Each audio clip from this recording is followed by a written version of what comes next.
so happy to be here with you all. Oh my gosh, I'm moved to tears seeing your sweet faces. Welcome to this precious day. An inviting way to live is to play the game, this adventure of life, as if we have just this one precious day. This is the only day that exists. We're the main character in the play, this adventure, this movie, this book, whatever it is. And we bring our attention to the scene that we're in, right? If you've ever enjoyed a play or a good movie and you're present, you're like, now there's an actor playing that character. And man, they're playing it so convincing. And how do you play it convincing? Because a great character, the actor behind the character, is so present to the scene that they're in. Imagine how we might experience our own lives if we knew I'm not the character I'm playing. I know my real identity, and I'm gonna play this character that I am from the space of my clearest, highest, kindest mind, aligned with my warm, vast, open heart, and living this alignment through action. This is how we're three-centered beings playing a character in the roles of our lives. Now, this does not mean our lives are not real. Play is real that we're watching. It's happening. How might you experience your life? I invite you to test it. 7 days, test it like a good medicine, right? That has a cumulative effect. Now, the question that might arise is, well, if I'm not the character that I'm playing, if that's not my real identity, what am I? Like, who or what is playing the character? That's why we have meditation. That's why we have contemplation. That's why we move our bodies. That's why we bring enormous care to our physical bodies, to the quality of the health of our relations in our lives, and to allow ourselves to connect with that which we uniquely love and enjoy, because that is what we are here to express and bring out into the world. When we say yes to that which we uniquely love so much that we just can't stop thinking about it, life will open the doors so that that can be your offering to the world and a source of deep fulfillment and enjoyment. It really takes courage to say yes to that which you love versus that which you have been conditioned to believe is the practical, smart, or right pathway. It really takes something to trust that. So I always invite you to go back to seemingly smaller scenes in your lives and find your own examples of when did I make a choice that I couldn't say no to, even though maybe others were saying it's not the right way, or how's that going to make you money, or that's not practical, or whatever, or pooped on your rainbow. Where in your life find those examples of, wow, I really did trust the direction, even though I didn't know it was going to afford me access to whatever it afforded you access to, which was of benefit. Obviously, we learn when we take those seemingly sideways roads or wrong turns. There are no wrong turns. You can't ever make a wrong turn in your life. You are here to learn. When we catch earlier on and we create less damage to ourselves and others in the world, and ultimately that is going to happen because we're here to learn. We're spiritual beings here having this human experience at the school of Earth. We're here to learn, we're here to evolve, we're here to grow, we're here to heal, we're here to remember what we are.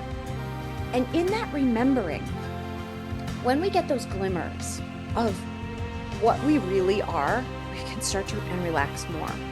Because when you know what you are, and we can't think our way to what we are, what I am is not my roles, what I am is not my memories, what I am are not my stories, what I am, I'm not mother, I'm not wife, I'm not this, I'm not that. Go through the list of what you're not. What remains? You may have some language for that which remains, and not yet a direct experience where that is your orientation of what you really are. So that's why we travel together in spiritual friendship. Because there are many practices, many modalities that support those flashes of insight, which is direct experience. It's a direct hit of what you are, because we can't think our way there. We can get ourselves to the mat. We can do our practices. Our steady self-effort affords these spontaneous opportunity that is grace, which provides the direct experience through your whole system, such that you're like, and it could be a nanosecond. That's what I am. And when you have those flashes of insight that are out of the routine, journal them. And when I say journal them, if you write paragraphs and paragraphs about your experience to express it, beautiful. Go back and make your cliff notes, bullet points of like, this is what I gleaned from that experience. What can I say I know about myself at the top of this page or this poster? Make art around it, frame it. This is my journey of knowing myself, of knowing what I am, right? Go back, capture, recollect the jewels of any experiences you've already had that are worth revisiting. Go back into the memory of it in your meditation, replay it such that you can continue to learn from that experience. Title them like you would title a book. One memory that comes to mind, I would call it yippee, coming into form. That's how I would sum up a direct experience on my journey of, oh, this is what I am. Okay, cool. Hold these so close to you because you're like collecting treasure, and revisit these. Like, my gosh, we date. How often do our minds just travel where they do? Let's bring some conscious direction now and again and revisit. I'm going to play that scene again, and I'm going to be the winner in that conversation. We do that. So play the other scenes too. Give that some life and attention. In other words, like, steep yourself again and again in those moments in your unique, beautiful journey where you're like, wow, it's going to be beyond words. So give it a title that I know, like, yippee, coming into form. Oh, from that vantage point, it's really fun. This is supposed to be fun. And what gets in the way of our enjoyment is when we're out of balance. One of my teachers every year shares a message, and her message for 2024. And you want to find those messages that keep you in check. I'm not here to rock being the character I am in my life. I'm here to play the character that I am, knowing what I am, because then that informs what's really important as you're playing the character. So first, let me share the message. Over each month, I feel it in a different way. And this month in particular, you can feel the energies there's a collective tension. And she invites us to stand tall in our dignity. What does that mean for you?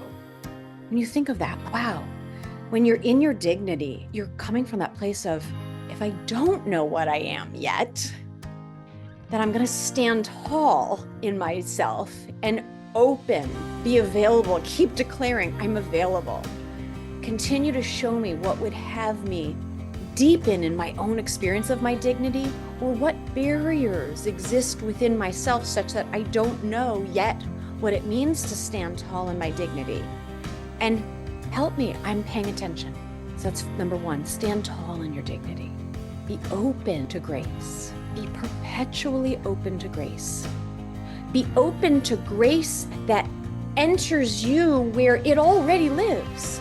It's not some outside thing. I'm over here, grace is over there. It's in you already. So be open to the currency of grace to move through you. And lastly, remain connected to your divinity. Explore what those have to offer, what those mean for you. Stand tall in your dignity. Be open to grace. Remain connected to your divinity. And if those three are mysterious, your dignity, grace, and your divinity, let that be a declared, show me, I'm paying attention. Keep showing up in your practices. That's the steady effort. Much like if a photographer sometimes hears the sound of a loon flying by lakeside at 5:30 a.m., the photographer is going to grab his camera, set his alarm for 5:10, get down the hill, get set up by 5:25, lens cap off. Now sit.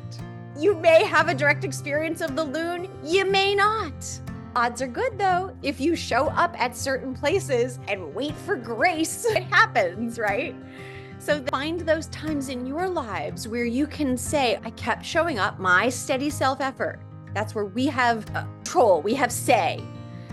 And the other is grace, to move through us where it already lives.